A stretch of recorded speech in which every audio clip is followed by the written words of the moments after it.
Hello everyone, welcome back to my channel. तो आज हम माइक्रो एरेज के बारे में डिस्कस करेंगे।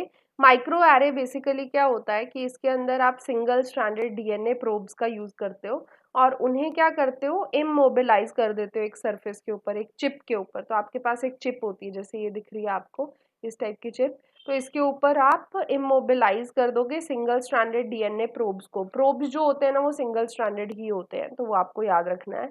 जो भी प्रोब होता है वो बेसिकली इस तरीके से डिज़ाइन किया जाता है कि किस स्पेसिफिक सीक्वेंस को आप डिटेक्ट करना चाहते हो। जैसे किसी स्पेसिफिक डीएनए के सीक्वेंस को या आरएनए के सीक्वेंस को आप डिटेक्ट करना चाहते हो, तो उसके स्पेसिफिक ही प्रोब आप यूज़ करोगे। प्रोब जनरली डीएनए प्रोब्स होते हैं जो यहाँ हम यूज़ करते हैं, और स्पेसिफिक डीएनए आरएनए को एक सैंपल में डिटेक्ट करने के लिए पूरा मेथड जो है वो कैरी आउट होता है। इसके अंदर सारी चीज़ें जो होती हैं ना, वो सिंपल सी होती है। जैसे आपके पास हेल्दी सेल है, पैथोलॉजिकल सेल है, तो डिफरेंट सेल टाइप्स हैं, उनका कल्चर करो। इस तरीके से कल्चर प्रोड्यूस करो। उसके बाद आरएनए आइसोलेट करो, आरएनए निकाला उनका, और उसके बाद रिवर्स ट्रांसक्रिप्शन करवाओ दोनों की और सीडीएनए बना दो। तो सीडीएनए कॉम्प्लीमेंट्री डीएनए यहाँ पे प्रोड्यूस किया जाता है।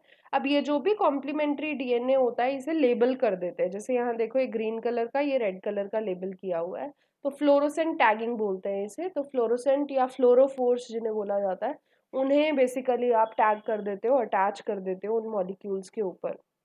जब वहाँ पे अटैच कर देते हो, तो फिर क्या होता है, हाइब्रिडाइजेशन होता है on to the micro array. तो जो भी माइक्रो एरे है उसके ऊपर हाइब्रिडाइज कर जाएंगे वो डिफरेंट मॉलिक्यूल्स जो होंगे उसके ऊपर अटैच हो जाएंगे। और जहाँ जहाँ पे उन्हें बाइंडिंग दिखेगी, देखो, वहां वहां पे कलर्स जो है, कलर आपको दिखेंगे अलग अलग टाइप के। जैसे यहाँ जो ब्लैक कलर का है, उसका मतलब है कि वो पर्टिकुलर सीक्वेंस नहीं है प्रेजेंट सेल्स के अंदर। ग्रीन का मतलब है कि सिर्फ नॉर्मल सेल्स के अंदर प्रेजेंट है। पैथोलॉजिकल सेल्स के अंदर अगर होगा तो उसके लिए रेड कलर आएगा, क्योंकि हमने रेड फ्लोरोसेंट डाई का यहाँ पे यूज किया था। एंड अगर दोनों सेल्स के अंदर प्रेजेंट है तो रेड और ग्रीन का कॉम्बिनेशन यानी येलो कलर आपको दिखेगा। तो प्रेजेंट इन बोथ सेल्स। तो ये बहुत ज़्यादा सेंसिटिव प्रोसीजर होता है, जिससे कि आप single base differences, mutations, S&P वगैरह जिन्हें बोलते हैं, सिंगल न्यूक्लियोटाइड पॉलीमॉर्फिज्म वगैरह, इन सबको डिटेक्ट कर सकते हो। तो वो सब आपको यहाँ बताया हुआ है। तो प्रोटीन माइक्रो एरे जो होता है वो बेसिकली इस पूरे प्रोसीजर के लिए यूज़ कर सकते हो। आप प्रोटीन माइक्रो एरे भी कर सकते हो, न्यूक्लिक एसिड माइक्रो एरे भी कर सकते हो।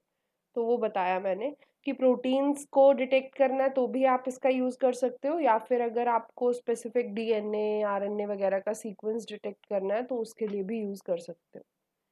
So we have discussed about the micro array also. Micro array के बारे में भी हमने डिस्कस कर लिया कि किस तरीके से ये पूरा प्रोसीजर काम करता है।